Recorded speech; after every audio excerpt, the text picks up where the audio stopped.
Hey everyone, thanks for tuning in to Mr. B Cooks. Subscribers, I appreciate you checking back.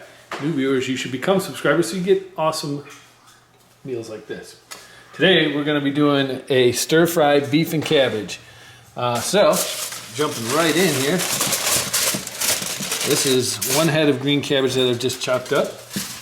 And you get these nice little slivers, right? But before we go to that, let's talk about our beef. This is 2 pounds. And you can see this is just thinly sliced. That's all I did. It was a skirt steak. But you can use anything cut lean, sirloin type of a meat that you want to use. Got my stove on. I'm using a wok. You can absolutely use a skillet. Heat is at about 7.5. And as soon as this heats up a little bit, I'm going to start using beef stock because we're cooking with beef. And I'm trying to keep my fat content down. I'm going to put a little bit in just so I can tell. Once that's starting to boil up, we'll start throwing everything in. You can see I'm starting to get a boil with my beef stock. This is 4 cups. I don't know if we'll use this all or not. It's about a cup worth. To that I have a tablespoon of garlic powder and onion powder. 3 tablespoons of minced garlic.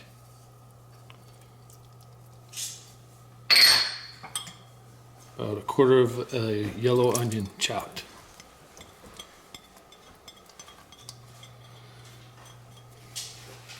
Okay, I want this to heat up. I'm gonna wait till that comes to a boil. We'll come back when that's boiling. Got a nice rolling boil going. So I'm gonna start laying in some of the beef. The reason we had 4 cups of beef stock is because this is going to boil down, and this is serving as our fat, if you will, to keep it from sticking to the wok or the skillet if you're using a skillet. Okay, so that's about half the meat. And then put some cabbage up on top, about half of that head. And from here, it's just mixing it up. We'll put the lid on once we get everything in, and we'll start tossing it. But you can see the liquid's already starting to soak in, which is perfect. Now, we'll get the rest of the beef. Like I said, this is a fast meal. The rest of the cabbage. And this is where we start to turn it towards more of a stir-fry, maybe like a Mongolian. I'm going to add some more stock. As you can hear it rolling under there. Alright, so we're about a little more than 2 cups in. This is the juice of 1 lemon, fresh lemon, and the juice of 2 oranges that were about racquetball size. A little sweet is good. Eyeballing some red hot sauce. Not a lot because my family can't handle a lot of spice, but if you like your spicy, lay into it. These are red pepper flakes, just a quick dust. Again, if you like it spicy, go ahead and hit it. Sea salt. I don't want to get too crazy with it. I'd say maybe a teaspoon. But again, if you want yours saltier, go for it.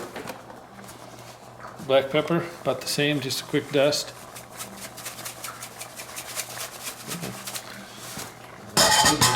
All that's going into this bad boy. I'm gonna pull it up. All right. Looks like we've got some nice. See, it's starting to already brown up. It's perfect. We get the stuff that's raw underneath. All right, I'm gonna cover this. I'll let it cook for about 10 minutes. I'll shake it every now and then just to keep it moving, and I'll probably add a little bit of stock on it. See you in 10 minutes. All right, we are done. I actually let it go for 15 minutes. I covered for 5 and then 10 uncovered. And you can see that it condensed down really nicely.